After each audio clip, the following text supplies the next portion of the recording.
Hello students, मेंस education online classes में आप सभी का बहुत बहुत स्वागत है। आज मैं आपको प्री बोर्ड परीक्षा के लिए हिंदी सब्जेक्ट का पेपर बताने वाला हूं दोस्तों, जिसमें आप सभी बच्चों को सारे के सारे आंसर मेरे द्वारा बताए जाएंगे।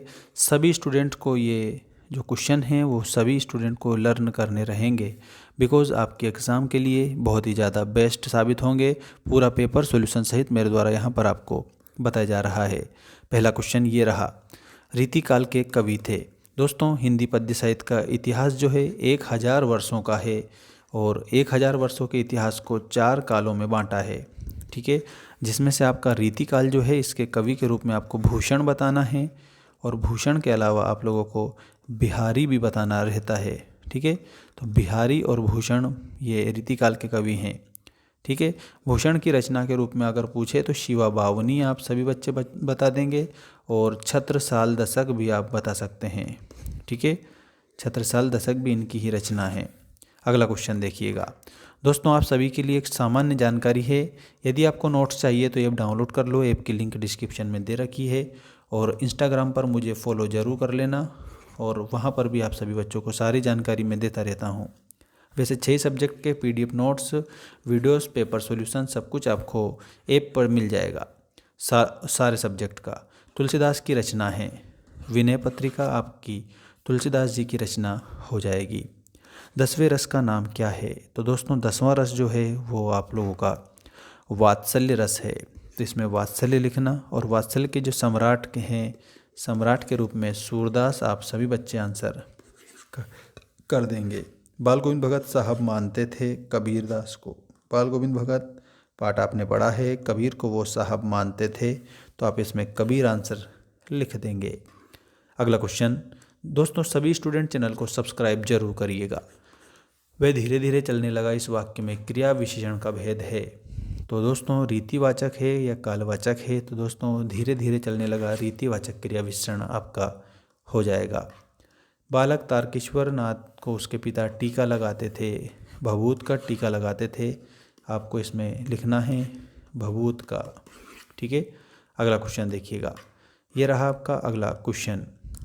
सूरदास के गुरु थे, तो सूरदास के गुरु के रूप में आप सभी बच्चों को वल्लभाचार्य आंसर बताना होगा करेक्ट। चौपाई छंद के प्रत्येक पंक्ति में मात्राएं होती है, तो 16 मात्राएं होती है। प्रबंध काव्य के 3 भेद होते हैं, महाकाव्य, खंडकाव्य और आख्यानक गीतियाँ। प्रतिमा बनाने वाले का नाम था, तो मास्टर मोतीलाल। इसमें आप सभी बच्चों को मोतीलाल लिखना है। संधि के भेद होते हैं 3, स्वर संधि, व्यंजन संधि, विसर्ग संधि। हिमालय की तीसरी सबसे बड़ी चोटी कंचनजंगा आप सभी बच्चे लिख देंगे और कंचनजंगा ही बिल्कुल करेक्ट आंसर है, इसीलिए कंचनजंगा आप सभी बच्चे लिखेंगे। ठीक है, ये आपका सही आंसर है। इसके बाद में सही जोड़ी मिलाकर लिखिए वाला प्रश्न आ चुका है आपकी स्क्रीन के सामने और इसको मैं पूरा बता रहा हूँ, ध्यान रखना। कामायनी के आगे आप सभी बच्चों को जयशंकर प्रसाद लिखना रहेगा। मानवीय क्रियाओं का आरोप जो होता है, इसमें आपको मानवीकरण अलंकार लिखना है।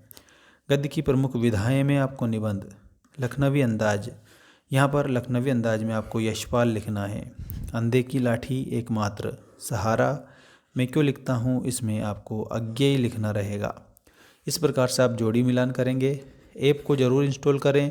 6 सब्जेक्ट का जो कोर्स है उस पर मैंने प्रत्येक सब्जेक्ट का डिस्काउंट दे रखा है। यदि 6 सब्जेक्ट का चाहिए तो 499 रुपये की आप मेंबरशिप परचेस कर सकते हैं हमारे कोर्स पर, हमारे ऐप पर। और दोस्तों यदि आपको एक सब्जेक्ट चाहिए तो एक सब्जेक्ट 199 में आपको सारा मिलेगा, पूरा PDF सहित, वीडियो सहित। ठीक है, चलिए अगला क्वेश्चन देखते हैं। एक शब्द एक वाक्य में उत्तर लिखिएगा। ये रहा पहला क्वेश्चन। कवि निराला ने बादलों की तुलना किससे की है? तो दोस्तों एक तो क्रांति से की है और एक बाल कल्पना से की है। ठीक है, बाल कल्पना, इस तरीके से आप लिखेंगे। रस के कितने अंग होते हैं? तो रस के 4 अंग होते हैं। गद्य की 3 गौण विधाओं के नाम लिखिए। तो इसमें आप सभी बच्चों को लिखना है, एक तो रिपोर्टाज हो जाएगा, ठीक है, और इसके अलावा एक भेंट वार्ता हो जाएगा। ठीक है, और भेंट वार्ता के अलावा आप सभी बच्चों को और लिख देना रहेगा और वो हो जाएगा यात्रा वृत्तांत। ठीक है, इस तरीके से आप गद्य की गौण विधाएं लिख देंगे। अगला देखो आप सभी, समास के कितने भेद होते हैं? दोस्तों समास के 6 भेद होते हैं। एक अनार 100 बीमार का अर्थ लिखिएगा। तो इसमें आप लोगों को लिखना रहेगा वस्तु एक और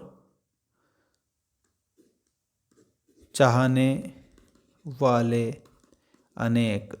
ठीक है, वस्तु कम पूर्ति ज़्यादा, मतलब यहाँ मांग ज़्यादा पूर्ति कम, ऐसा है। भोलेनाथ के पिताजी गंगा में आटे की कितनी गोलियाँ, 500 गोलियाँ प्रवाहित करते थे। ठीक है, गंगा में 500 गोलियाँ प्रवाहित करते थे। सत्यासत्य देखिएगा, ये रहा पहला सही गलत। मुख्य गायक के स्वर चट्टान जैसे भारी और गंभीर थे, इसमें आपको सत्य बताना है। दोहा एक सममात्रिक है, इसमें आपको असत्य बताना है क्योंकि अर्ध सममात्रिक है, सममात्रिक नहीं है। दोस्तों अर्ध सम है, ठीक है, ये थोड़ा ध्यान रखना। आदमी ने पहले आग का आविष्कार किया था, तो इसमें आपको सत्य के रूप में बताना है।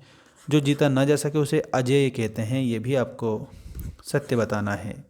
प्रेयर व्हील को घुमाने से पाप नहीं धुलते हैं, इसमें आप सभी को असत्य बताना होगा, ये आपका असत्य है। हिरोशिमा में परमाणु बम गिरा था, तो इसमें आप सभी बच्चों को सत्य के रूप में आंसर करना रहेगा, करेक्ट। अब देखिएगा यहाँ पर बाकी ये जो दिए हैं इनके सारे आंसर मैं आपको दूंगा ऐप पर।